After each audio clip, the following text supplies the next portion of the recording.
Tonight on CBC Vancouver News. A glimpse at what little is left. A lot of destruction, and it's going to be a shock to a number of people. The return of residents in fire-ravaged Scotch Creek. Plus, overqualified but desperate to work. When you actually come in Canada, then you'll find it very different. Why so many international students in BC are ending up in service jobs. And no interest rate hike, but for some, it's already too late. I would say we are just surviving. It's the same story for us, and it's the same story for so many other families. The homeowners just trying to hang on. This is CBC Vancouver News.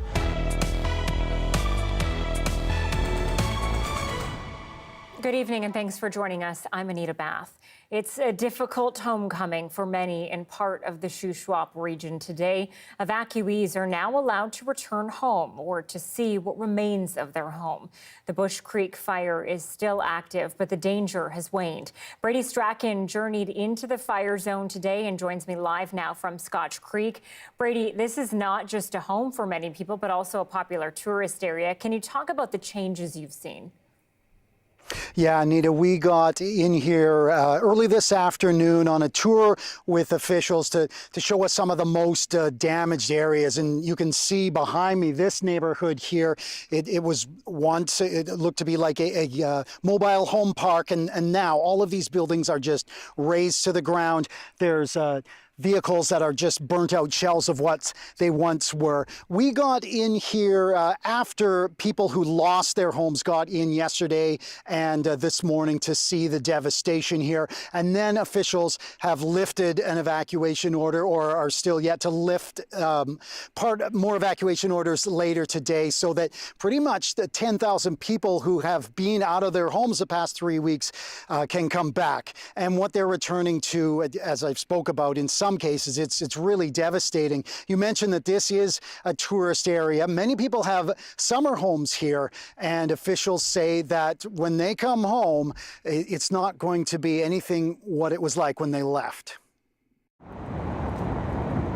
Returning to the North Shuswap region is a drive along a road of ruin. The fire was moving so quickly, there was very little anyone could do. An inferno that struck here so intense that firefighters couldn't save their fire hall. It's all gone, yeah, absolutely. We had 2 bays out the front, we had 1 bay out the side. It housed 4 fire trucks at the time. We had some also lost their homes. We've had multiple firefighters who have lost everything and have come back to fight the fire in the days and weeks after. I'm just absolutely astounded by the resiliency of these people. The damage here in Scotch Creek is extensive. Some neighborhoods, like this one here, were razed to the ground, where other homes not far away were left untouched. The Shuswap is one of the hardest hit regions in BC. At latest count, more than 150 structures are destroyed. It is a bittersweet day because we've switched from one phase to another, and this is an opportunity now for residents to return to their properties, which are still standing. Emergency officials are lifting evacuation orders that will allow an estimated 10,000 people to return. Chris Jensen knows his home is still standing, but he's anxious to see what remains of his community. Pretty hard to put into words. I think we're just feeling glad to finally have this day to do it. He's thankful he still has a home to return to. We're looking forward to drinking our own coffee and grilling our own steaks and having our dog run around in his own yard. Officials warn that for some people, their neighborhoods are forever changed. Residents will certainly not recognize the town once they get in here. There's certainly a great deal of destruction. He says the return of people to the area is an important step in a process of recovery that will take years to complete. Just brutal images to see from here, but I'm sure in person as well. Brady, what is next for all of the people who have lost so much there? Well, Anita, for people that have lost their homes, that's usually dealing with insurance companies and the long process to rebuild. But here in Scotch Creek, as we saw in that story, the fire hall and community hall were destroyed. Businesses in the area, including a gas station on First Nation land nearby, was also destroyed. And then more in the short term, there are some elementary school students that don't know what their school will look like. They are out, and the school is actually, the school district will allow them back next week, but not to their school, as officials just got in there today to see if there's damage and if all the utilities in that can be hooked up. So they'll be going to school starting next week in Salmon Arm, not in their community, and waiting to see when they can finally get back home and start living their lives here again. Anita? The CBC's Brady Strachan joining us live tonight from Scotch Creek. Thank you, Brady. Well, BC's relentless wildfire season has prompted the government to open its Disaster Financial Assistance Program. Municipalities and First Nations can now apply for funding through the program. It's not clear how much support there is, but the government says it will cover 95% of the costs for losses that are uninsurable due to disaster. Most of the disaster financial assistance here will go to support First Nations, local governments, regional districts in the rebuilding of public infrastructure. Officials are still unsure about the total number of homes and structures destroyed by fire. Let's say it is in the hundreds. There are still 3,800 people under evacuation order and 34,000 people under evacuation alert. The funding for the program is not available to individuals. The minister is suggesting anyone with questions should contact their insurance companies. Well, the Patello Bridge will be closed to northbound traffic going into New Westminster this Friday and Saturday night. The closures will be in place both nights between 9 p.m. and 5 a.m. as crews install steel beams near the existing bridge. Bridge users are asked to take the Port Mann or Alex Fraser bridges instead. The night bus will also be rerouted. TransLink says customers should add up to 30 minutes to their travel times. The new Patello Bridge is scheduled to open next year. Over the last year, many homeowners have been hit hard by rising interest rates. And today, the Bank of Canada offered some reprieve by holding its key rate steady at 5%. But as Nisha Patel explains, Canadians are not out of the woods yet. The door has been left open for more rate hikes if higher inflation persists. Anyone with a variable rate mortgage has been hit hard by the dizzying rise in interest rates, going from near 0 to 5% in just a year and a half. It's getting difficult for us to survive here in Toronto. I would say we are just surviving. It's the same story for us, and it's the same story for so many other families. So yes, it's difficult, but as we say, we are trying to survive. We are floating. Now there's some relief as the Bank of Canada hits pause on further hikes. The central bank says the economy is slowing, the job market is cooling, and consumers are spending less. It all comes as higher borrowing costs start to have an impact. I'm in the camp that says they should have stopped at 2.5% and then let things settle out. Jim Thorne runs an investment firm. He says the central bank should have stopped its rate hikes some time ago. They're going to go too far, and that means Canada's going to have a hard landing in 2024. In other words, a recession may be on the horizon. The labor market will experience further weakness as a result of the lagged impacts of these interest rate hikes, which obviously isn't great news for Canadian workers. Still, many economists say higher rates are what's necessary to get stubborn inflation under control, because leaving it unchecked would be worse. When inflation is very high and when there's a lot of components of inflation that are running well above the 2% target, the economy becomes less and less efficient. Inflation in Canada hit 3.3% in July. That's still out of the central bank's comfort zone. The bank warned if it sees any signs of inflation surging again, it's prepared to raise interest rates even further. Nisha Patel, CBC News, Toronto. The BC Ombudsperson is calling on the province to reconsider its refusal to provide a young woman with financial compensation after allegedly providing her with misinformation. Alexandra's best interests were definitely not protected in this case, and I'm concerned there may be others who are in the same situation. The issue began during a custody case when the woman was 17. The Ministry of Children and Family Development told her that she would qualify for post-secondary tuition funding, but when she applied 6 years later, she was rejected. In a report released today, the ombudsperson says the ministry provided her with false information. The ministry is now rejecting 3 of the report's 5 recommendations, including financial compensation. It has agreed to develop strategies to improve the way it gives legal advice to youth. Well, the first ever zero-carbon fire hall in Canada has opened in Vancouver. Fire Hall 17 is a highly efficient, all-electric facility constructed with zero-emission standards. And I was blown away when I heard this. It reduces the operational carbon emissions by 99.7% compared to the building it replaces. So either the other building really sucked or we did a really good job here. But needless to say, this building is helping us to transform the way we look at infrastructure and to ensure that we continue to reduce emissions. Located at 7070 Knight Street, the new fire hall is intended to be a post-disaster communications hub. It's equipped with communications tools that would be used in the event of a disaster like an earthquake. All right, to a story now looking at the record number of international students coming to Canada.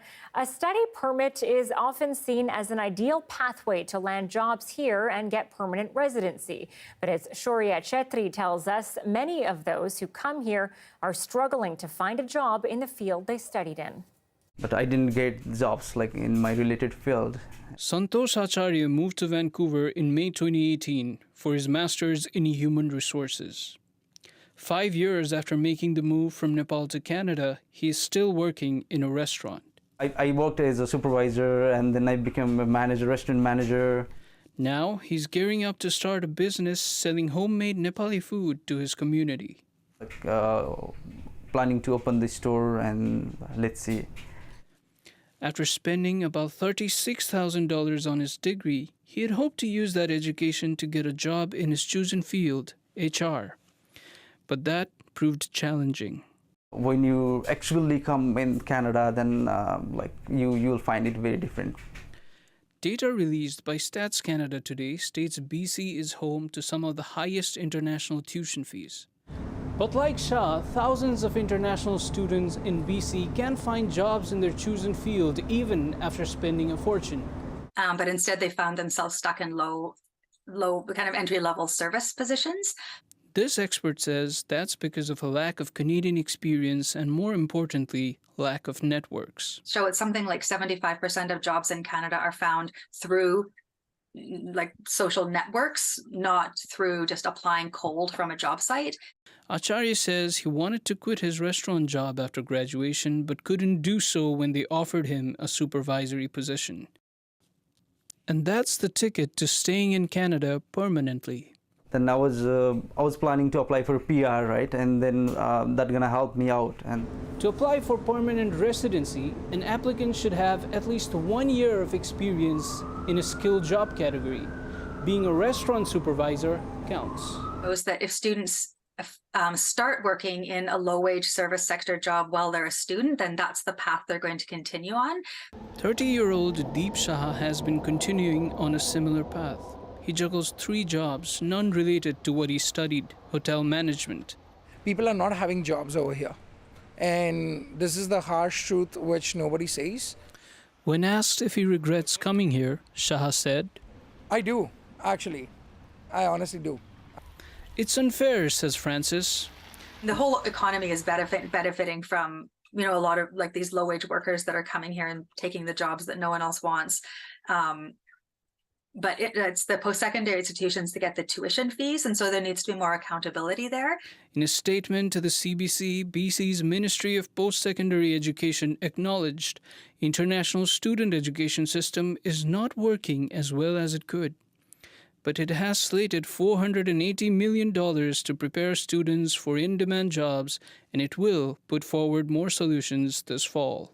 For now, Acharya would advise prospective international students back home to err on the side of caution.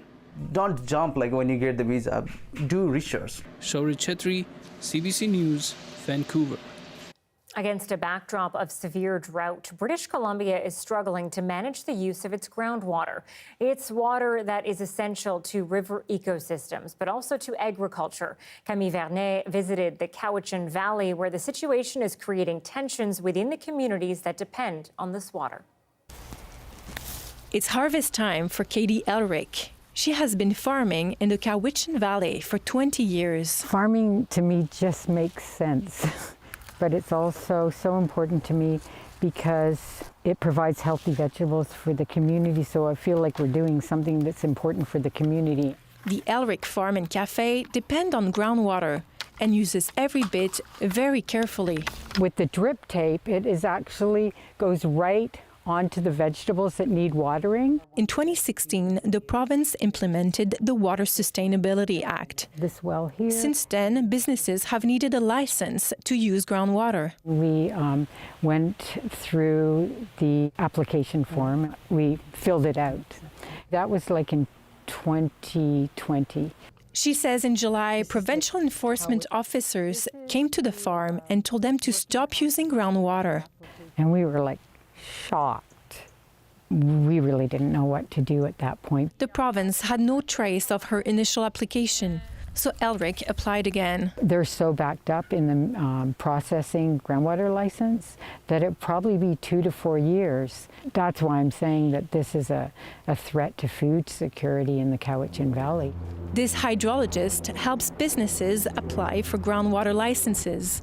He says long wait times will cause more problems. Will they wait years until they hear back from the government? Or will they just simply say, forget it, I'm just gonna not apply and hope they'll never find out? And so when your decisions are not timely, you could run the risk of driving people underground. But Way says licenses are an important tool to regulate dwindling water. By introducing the Act, we're slowly changing people's attitude to realize this water, whether it's water in a lake or a stream or underground, is a public resource. It's an underground resource that's essential for land-based businesses. But that resource is important for fish as well. And that's creating conflict in drought-stricken parts of the province. This is a really tough situation for a lot of businesses because they require the water, they depend on it like we all do. And there's probably a lot of fear about what'll happen if they get licensed and the fear of being restricted further.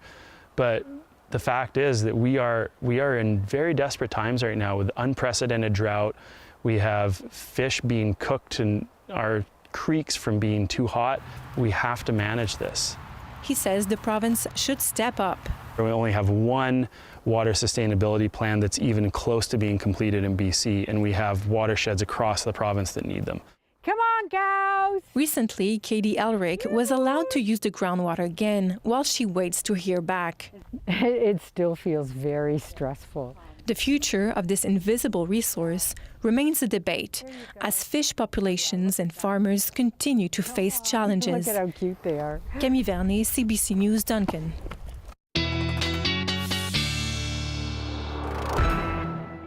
Time now to check in with Darius Madavi, who is looking at the drought situation right now. Where are we at?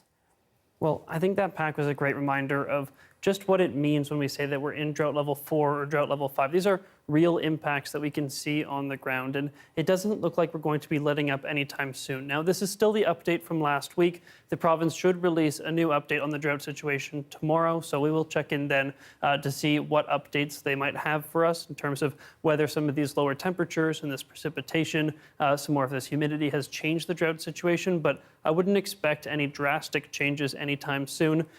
Fortunately, a bit of good news. Canada did release their federal forecast for sort of what we can expect in terms of how dry we'll see conditions across the province. And for most of BC, the most likely situation is that we will have normal amounts of precipitation. For a band in the south, it's most likely that we're going to have drier conditions, But that being said, it's still only a 40 or 50% chance for these places. So the potential that we could see a more normal fall bring us back to normal drought levels for this time of year, unlike last year's really dry fall. That being said, we did have some good rain across the province today in the central parts of the province, and then just earlier today we had a bit of a streak through some of the more southern parts and some rain this morning down in the south. So hopefully we'll see some more precipitation pick up as we get later into the fall.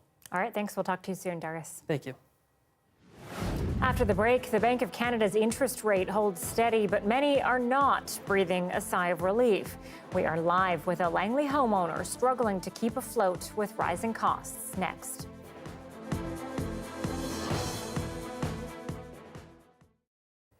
Thank you for watching our commercial-free live stream tonight. A Vancouver actor has landed the role of a lifetime, starring alongside many celebrities in the new film Zombie Town. We sat down with the 18-year-old to chat about the film and what it's like to work with such big names. Carver has his first new zombie movie coming out in over 30 years. No one knows anything about it, except it'll premiere here, exclusively in Carverville, Halloween night. It was an amazing experience and very different, to be in a zombie movie and also seeing how people look like before the makeup and with the makeup on. It was very hilarious to see. I really feel blessed that I got the chance to work with such talented and well-experienced actors who have been in the business for a long time already at an early age in my career. Living Dead has the power to suck the souls out of everyone in its vicinity. It was a crazy experience because that was my first lead role. I had so many expectations, and I was also a little nervous, to embark on that journey. Having an entire movie based on you, and also it wasn't also an easy character. It was an abused child who is being abused by his dad, and then he's releasing all this abuse onto someone else. It was a very stressful role, so it was really a crazy experience. I just got my driver's license. I can drive. It was very kind of difficult, so I can keep my composure, being serious throughout the scene and not letting other people's performance, affect me and make me laugh. It was also really fun, and also helped me learn of how to keep my composure no matter what someone does on sets and whatever their performance is, to always stick to the character and be Mike no matter what.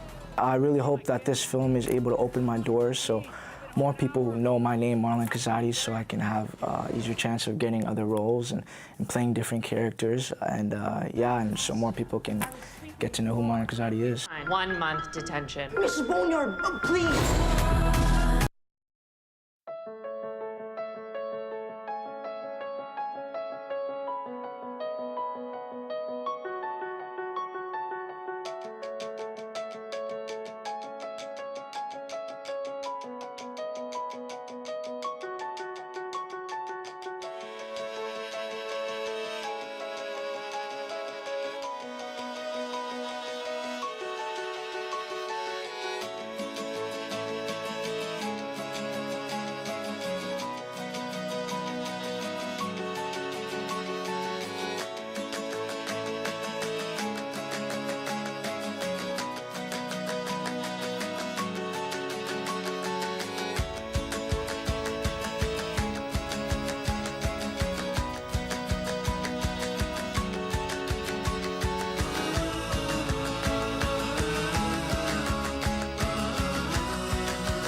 Back to one of our top stories now. On this country's interest rate holding steady, the Bank of Canada is keeping it unchanged at 5% after raising the rate 10 times since March of last year.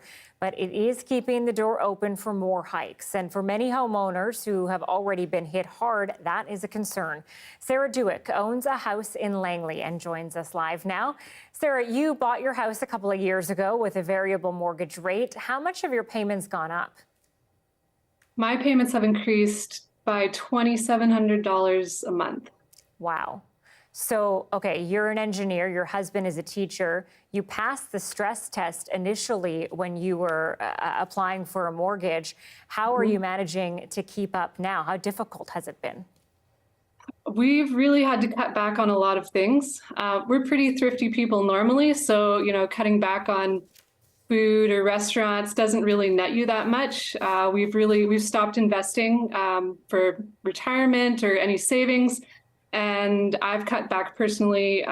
My family's in Ontario, so I haven't been able to see them as much as I would want to. So we've had to make a lot of sacrifices to make things work. Is there anything that you're considering doing that you haven't done yet to be able to afford these expenses? Well, we're having homestay students in, and that's helping. If we need to, we could also take up some other jobs. My husband could perhaps work during the summer, but we're really at the end of what we could do. We're having a hard time coming up with any more money that we could get out of our budget.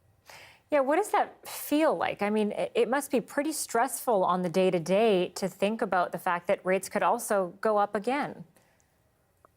Yeah, it was a little stressful today. We had some indication that maybe Bank of Canada would hold steady, so we're relieved that they did.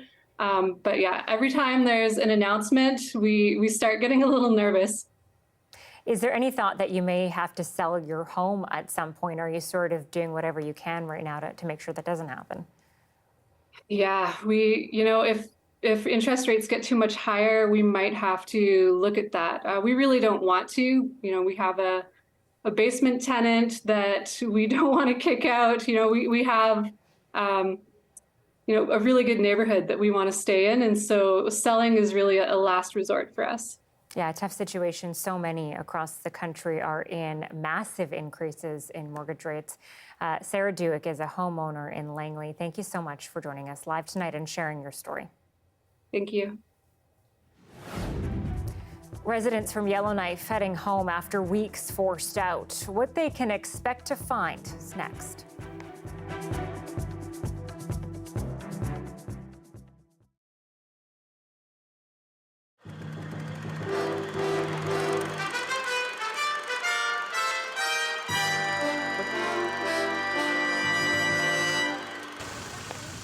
Rents here at Omva Court in the West End are relatively low, about $200 a month for a one-bedroom suite. But with rent controls gone, the tenants are now facing increases as high as 60%. An example is Margaret Campbell, who's lived here for 19 years. Right now, she pays $194 a month. On November 1st, that goes up to $310. Well, I feel it's far too much all at once. If people's rent went up that much every year, it wouldn't take long for it to be sky high, would it? Not far from Margaret, rents are also going up at 1956 Harrow Street. One woman we spoke to said her rent is now $338 a month, but as of November 1st, it'll be $475 a month, an increase of about 40%. None of the tenants we spoke with would talk to us on camera. Many are afraid of legislation that will allow landlords to evict tenants without cause, something tenants advocates say has stopped a lot of people from disputing high rent increases.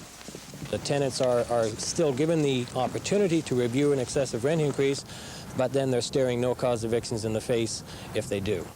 Many other West End apartments, like this one, have also been hit by much higher rent increases since the controls were lifted. Richmond says if nothing is done to stop it, we're going to have chaos in the marketplace. Tenants are going to be faced with illegal rent increases that they're going to live with. They're going to live with the repair problems that they would normally ask to have fixed. They're going to live with harassment by their landlord. They're simply going to allow themselves to be abused, if you wish, or used by their landlord in a way that they haven't done for years.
After more than 20,000 people spent weeks forced out of their homes in Yellowknife, residents are finally on their way home. The immediate wildfire threat has receded and the city was spared. Anita Taylor is speaking with evacuees about what it means to see their hometown come to life.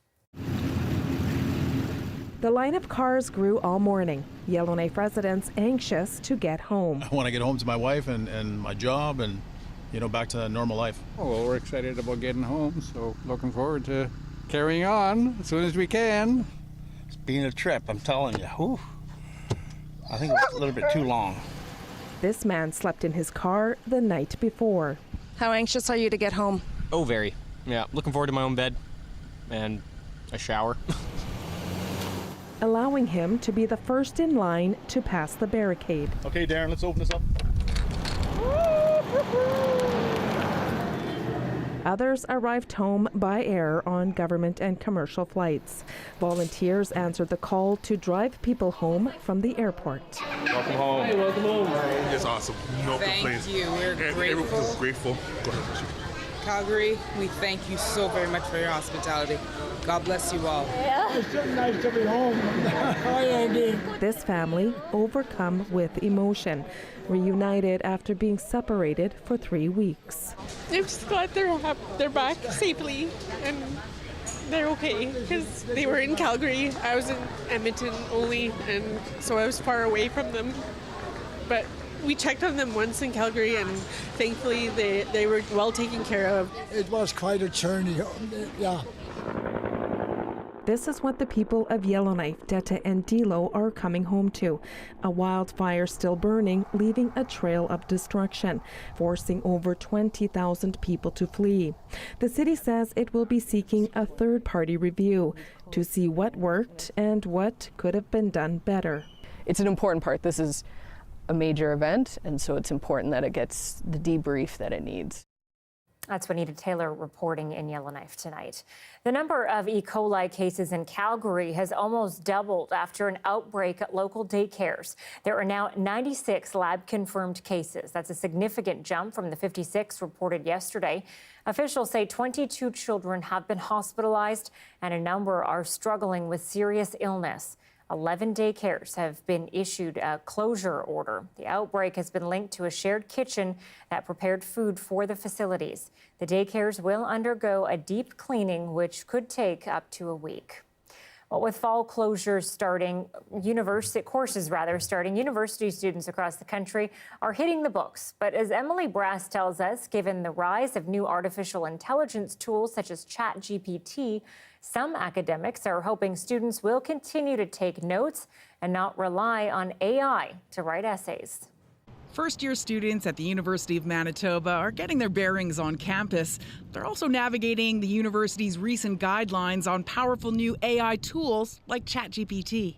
If you're in a writing block, you can get something going and then you can definitely build off of it. Google and YouTube is more confusing. ChatGPT can give more specific information. ChatGPT is a bit like a search engine, but with very specific, tailored results. For instance, you can type in a question like, what role did Louis Riel play in forming Manitoba? And a history essay pops up in the screen within seconds. ChatGPT can work on anything from poetry to statistics. That's a growing concern for the university. Cases of plagiarism using the app are on the rise. Instructors can note when there's changes in your writing. It's many times what we see with ChatGPT is that the writing is very generic, very vague. He saw several cases a week over the summer session. At the start of the year, there were nearly none. There's even been instances where ChatGPT was sometimes left in the essay at the bottom of the page. The student union is spreading the word. But the penalties can range anywhere from an F on the assignment all the way to disenrollment. And especially for international students, the consequences are very, very severe because it can impact and affect their visa. They say, when in doubt, ask your instructor if it's okay. I used it to find the articles, and I went to read the articles that I needed to use, and those are the ones which I referenced in my paper. So I think that was an appropriate way to use that. If you can't beat them, join them. Nursing prof Kim Mitchell told her students, go ahead and try it. I thought, there's no way that ChatGPT could write this assignment. Like, there's literally no way. She made the project complicated, requiring hands-on work and analysis, things ChatGPT isn't good at yet. Most of her students said they won't use it again. As a human, you have the ability to discriminate between what's good information and what's not good information. Because if you just indiscriminately put everything in that ChatGPT did, you probably would not be very high quality work. But with AI getting better all the time, the university expects to see more students cutting corners with ChatGPT. Emily Brass, CBC News, Winnipeg. The Rolling Stones have confirmed a new album is on the way. It's the band's first with original material in almost 20 years. As Margaret Evans shows us, for a group with such longevity, it's a highly anticipated new chapter. Three musketeers riding together again, gathering in East London to offer up a sneak preview of their first album of new music in nearly 20 years. The Rolling Stones. Talk show host Jimmy Fallon was on hand to shepherd them through a live broadcast. We're here to present our new single, which is called Angry. Don't get angry with me. The single for the video scrolls back through time, conjuring up the band in younger years. This is the 24th studio album.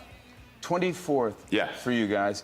Can you remember the press conference for the first? Keith and I were in a pub in Denmark Street, and we had the album, and there were two journalists, one from the NME and one from the Melody Maker. We bought them a pint of beer. We said, here's our album. That's it. Have a listen. Nearly 60 years later, Denmark Street is still here, along with a guitar shop that once housed the studio where the Rolling Stones recorded their first album. Everybody you can think of in British music kind of came to this studio at some point or another. But the Stones take pride of place, and owner Crispin Weir says fans still make pilgrimages here. I don't think anybody's gone on and done it as long as they have, and what's so unique is they've done it all their way. And they're still a top touring band, even after the loss of drummer Charlie Watts in 2021. The new album includes 2 tracks Watts recorded before he died. The remaining Stones show no sign of slowing down. Now the elder statesmen of the rock world, their sheer longevity is seen as an act of rebellion all on its own. I think it's just willfulness, for want of a better word. Adam Beer lectures on popular music. This was music that initially was meant to embody youth and embody rebellion. And we're now getting to see what happens as it grows old. Don't get angry with me. It's clear they're still holding on to a few rock and roll cliches, but this album marks another turning of the page for one of the world's most enduring bands, nonetheless. Margaret Evans, CBC News, London.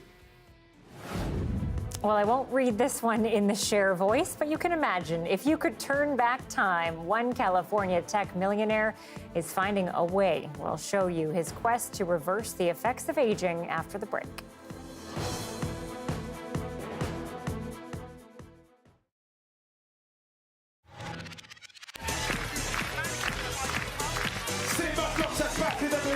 So Canada very close of playing once again in the final.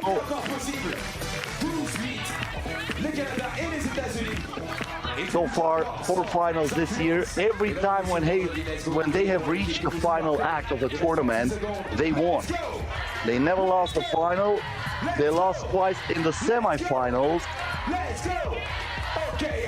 And 2 times they were not able to get there.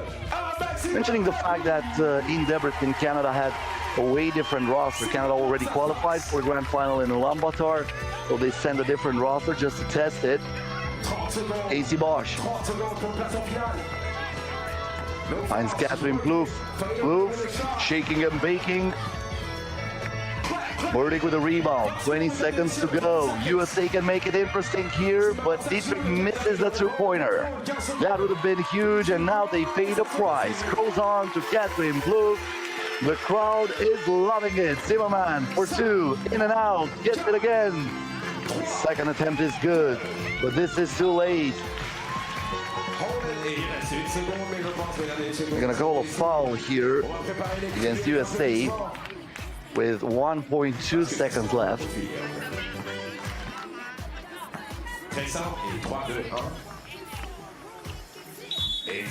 And for the 5th time this year, Canada advances to the final in the FIBA 3x3 Women's Series, winning the 10th out of 10 games against United States of America in the history of women's 3x3 basketball.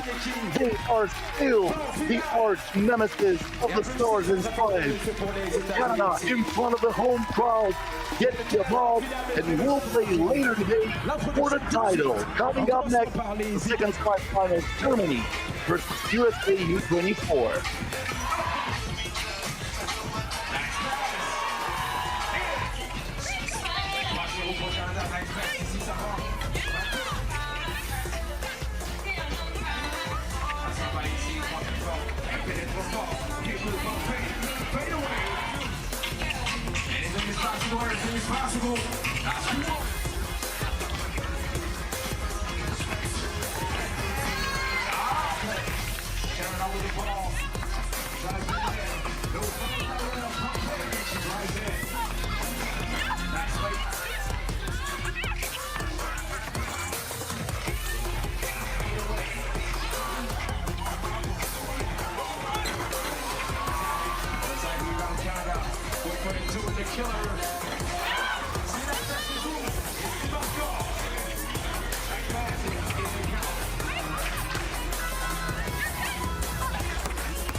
The Northern Hemisphere has been having its hottest summer on record. According to figures released today by the UN's World Meteorological Organization, last month was the hottest August ever.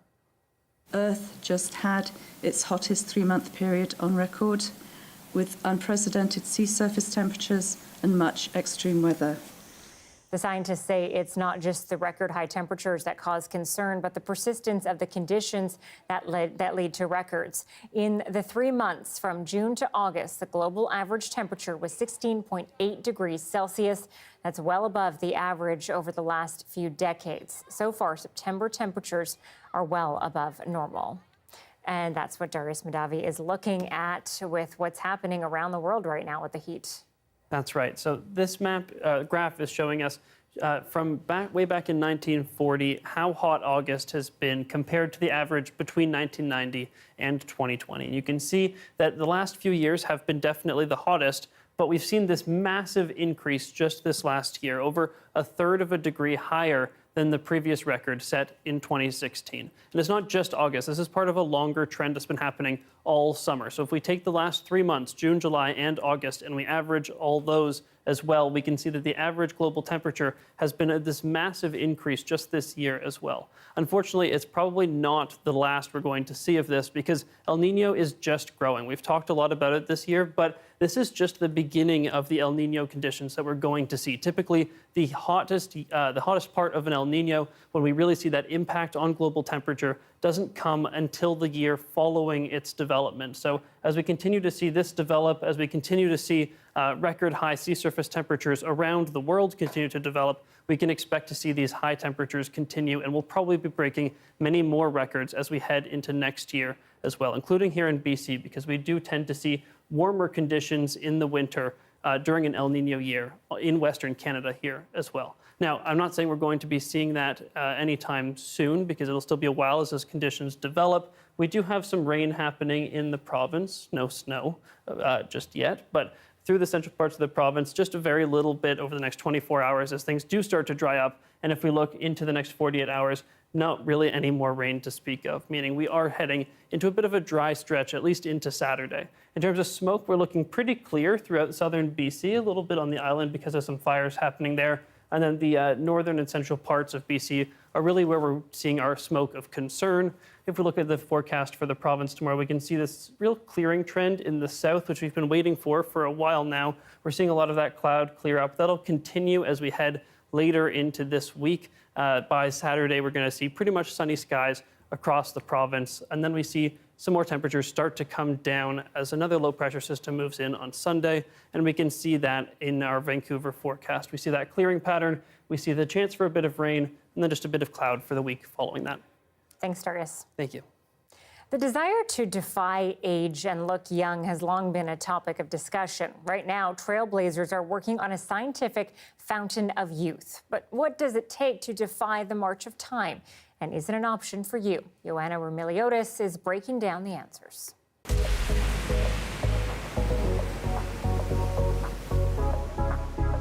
It's a new era in aging, where the fountain of youth is less of a fantasy and more a promising reality. Mice are getting younger in labs. New drugs seem to stop the clock. The future seems ageless. I'm Joanna. But here in California, Brian Johnson is out to prove that future is already here, and he's it. If you imagine how we're going to live in 20 years from now, that's what I'm doing today. Buckle up, because what the 46-year-old tech tycoon is doing is out there. Johnson is spending $2 million a year to be 18 again. That includes blood transfusions from his teenage son and being hungry all the time. And nope, it's not crazy, he says. Quite the opposite. And so in this moment in 2023, what is the genius move for the human race? What is a thing we can't see? And in my estimation, it's something just so, it's like dead simple, right in front of our face. Choose existence. Existence, as far as he's concerned, there's no real end to it. Johnson gave us a tour of his modernist home equipped with a state-of-the-art clinic. So this is a blueprint clinic. It changes all the time. So like you'd put this on your arm and like stamp it out. It tells the genes to behave in a more youthful state. This is where a team of 30 experts are conducting his one-man experiment. Johnson calls it a blueprint for the rest of us. A blueprint is an open scientific question of where are we with the fountain of youth. And to do that, I've become the most measured person in human history. And we use all this data about my body. We look at all the scientific evidence. We design a protocol to say we want to maximally slow my speed of aging and reverse aging damage. And then we share everything with everyone. 1.8, so even better than last time. And he is a sharer, especially online. It's 5:30 right now. He wakes up at 5:30 a.m. after going to bed at 8:30. This is just a very small demonstration. Check out his pantry, not a cookie in sight. I would take these roughly 64 pills. That's just for the morning. That's just the morning. Johnson takes a ton of supplements, eats mostly grains and vegetables, and his last meal is before noon. Keeping your leg straight. He powers through daily exercises. Yeah, just don't look at the red light directly. And does a lot of skin treatments. None of it looks like fun, but he says he's never felt better, and he is proving age is just a number, or in his case, a bunch of them. Where are you at with your age, your biological age? My heart is 37, my diaphragm is 18, my left ear is 64. So some of my biological ages are in great shape, some are not. We're not in a situation where we've reversed my biological age by decades. But if you're looking at my DNA methylation patterns, which you cannot see with the naked eye, that's telling you that I'm aging slower than the average 10-year-old. What does that mean in terms of lifespan or health span? Okay, let's just say science allows me to age slower so that I get September, October, November, December for free. And so the key thing is you want to slow your speed of aging because as we move into the future, you could probably do better and better and better and better until we get to the point where 1 year of time passes and I stay the same age. Okay, I think it's great. Thank you. Okay, we have to admit, our heads were spinning a little after the interview. But we wondered, what can Johnson's extreme experiment and his data teach the rest of us, who, like us, still enjoy the occasional burger? We took that question to Dr. Leroy Hood, who lives in Seattle. Hood is pushing 85, but his biological age is 70, thanks in part to 200 push-ups and 100 sit-ups daily. The vigorous exercise keeps the renowned biologist young in mind and body. And that's good, because Hood says he's still got a lot of work to do. How do you feel knowing that you've taken that many years off your chronological age? You know, I'm delighted because I have a big project ahead of me that's going to take 15 to 20 years, so I'm going to be around to see the end of it.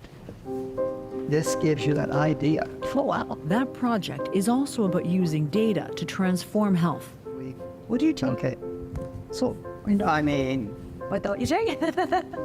Hood takes supplements too. It's part of a customized wellness plan based on his genetic risk profile. And he wants to design a healthcare system that does that for everyone. So really, you're looking for signals or warning signs before they become too difficult to treat. that is exactly right, and we're utterly confident for most chronic diseases we'll be able to find those signals. So when you look at the future, where do you see chronic disease or cancer, Alzheimer's? Do you see them gone? When I look at the future, I see most chronic diseases absolutely gone. It's extraordinary. Hood's vision is all about keeping people healthy until they die of very old age. To do it, he needs a lot of data, so he can build on the research he and his colleagues have already done. So these are cold rooms and tissue culture rooms and things like that. In the last 5 years, Hood and his team have tracked the medical information of nearly 5,000 people. Using genetic and other high-tech diagnostics, they helped boost their health and minimize their risk of future disease by making data-driven, personalized adjustments to their diets and other lifestyle factors. In one case, Hood and his team found a warning signal that prompted a woman to push her doctors for a colonoscopy. Just as they started the colonoscopy, they ran into an enormous colon cancer. And the next day she was in surgery and had it out just before it metastasized.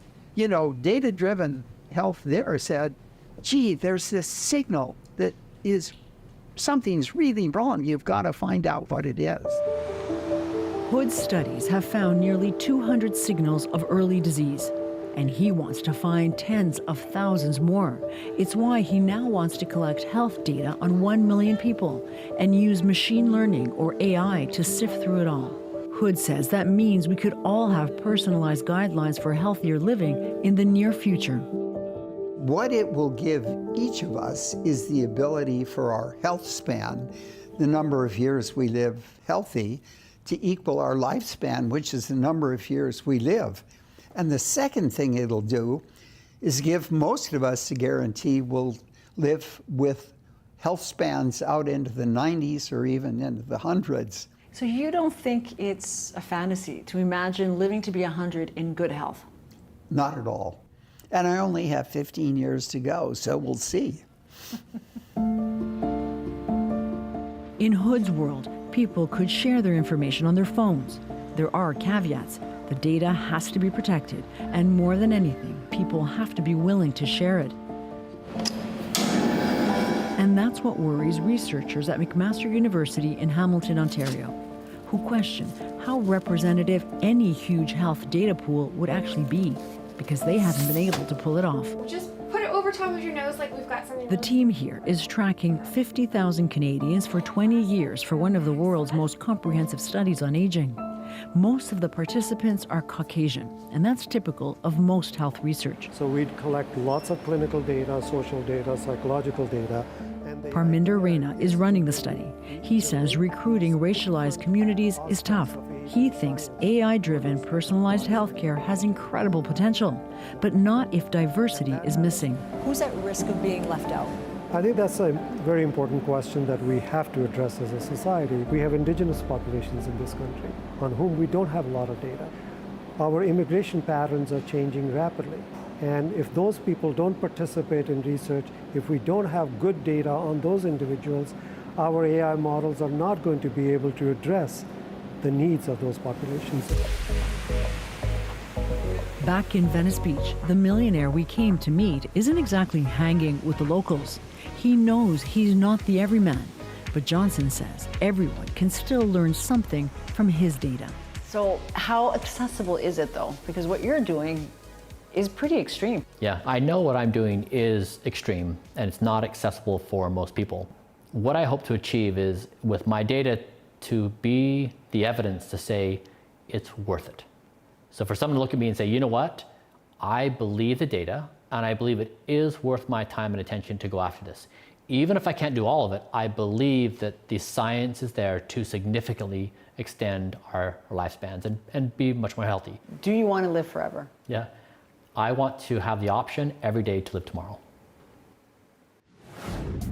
Another big win for the Canadian men's basketball team 2 days after securing a spot at the upcoming Olympics. They're set to play for a medal at the Worlds. The highlights of their win is next.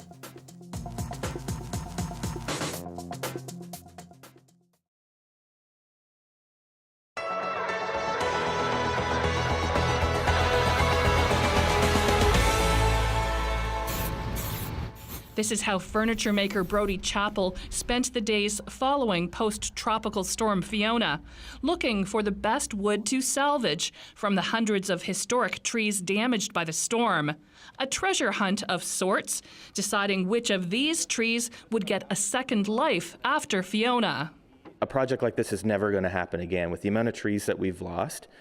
So I want to really knock this project out of the park and create some beautiful heirloom furniture and just get the most out of this material so we have something to look back on and say, yeah, that storm was terrible, but look what we have out of this. This is what those trees look like now, milled into giant slabs of wood. Most of it is here at Craig Wood Products, air drying first, and then it will be put in the kiln to dry. It just makes it extremely stable. So if you build a specialty piece that's worth, I don't know, let's say $5,000, and you build it and then 6 months later it looks like a piece of crap. Well, that's what happens when you make things with wood that isn't properly dried. Some of the reclaimed wood will also find new life as part of an art installation at Connaught Square in downtown Charlottetown. The city has put out a call for proposals. The theme of the project is resilience, reclamation, and regeneration. And, you know, as part of that, I think it's a time that people are kind of looking for these kind of messages of hope and resilience, just because, you know, in the aftermath of the storm and in the time since then, we lost, you know, up to 600 city trees. Brodie Chappell is eager to get his hands on the wood once it has been kiln dried.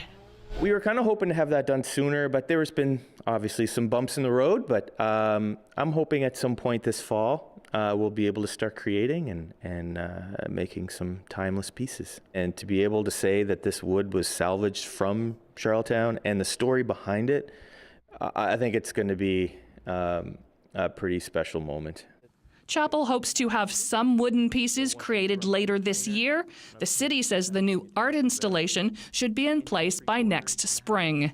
Nancy Russell, CBC News, Charlottetown.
Hi, I'm Amy Bell, and here's what's in your CBC Vancouver inbox.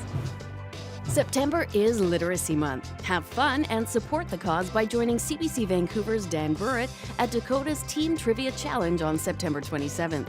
For tickets, register at dakota.ca. And never miss a special programming series, event, or contest. Subscribe to CBC Vancouver's e-newsletter at cbc.ca/Vancouver inbox and keep connected with us.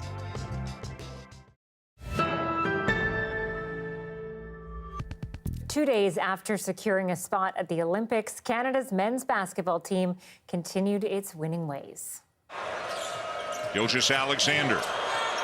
And a great look to his cousin, Nikhil Alexander Walker, puts Canada back on top. And Canada stayed on top to beat Slovenia at the Basketball World Cup. For the first time in 50 years, the men's team will play for a medal as they secure a semifinal appearance. Shai Gilgeous-Alexander led the Canadian team. The point guard for the Oklahoma City Thunder racked up 31 points. Canada faces Serbia on Friday, while the U.S. takes on Germany in the other semi. Pretty exciting news, not only playing for a medal, but also Canada actually going to the Olympics for men's basketball. As a basketball fan myself, I have to say I'm looking forward to this. Thanks so much for watching CBC Vancouver News tonight, and we'll see you tomorrow.